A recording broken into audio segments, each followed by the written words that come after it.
Mania is really sort of extreme happiness, or activation is probably a more accurate way to describe it, because there are two different presentations of mania.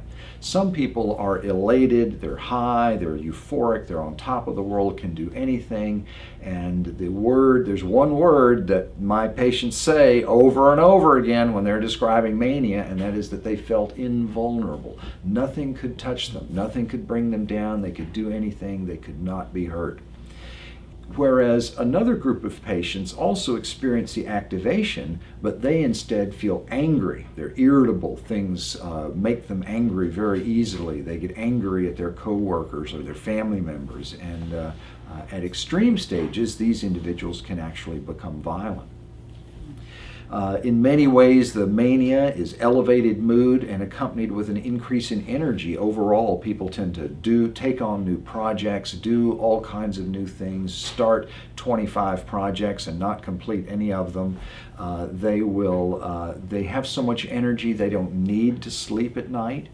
And can get by on 3, 4, or sometimes no sleep for days or even weeks at a time, to where this can ultimately become dangerous for them.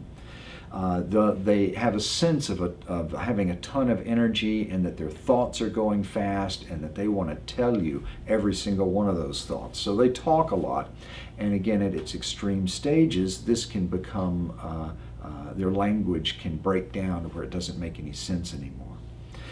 It's interesting in that another part of our brains that are involved in our function have to do with the way we evaluate risk and reward. If I do such and such a thing, how much benefit could I get out of it? What's the likelihood something bad is going to happen? And our brains have defined mechanisms in evaluating this, and this, interestingly enough, is abnormal in bipolar disorder. In mania, people overvalue the reward and undervalue the risk. So they tend to do crazy stuff that gets them into trouble, and in all different kinds of ways, from risk-taking behavior, the mild-mannered person who takes up hang gliding, sexual promiscuity, all kinds of behaviors that may be risky for pleasurable purposes.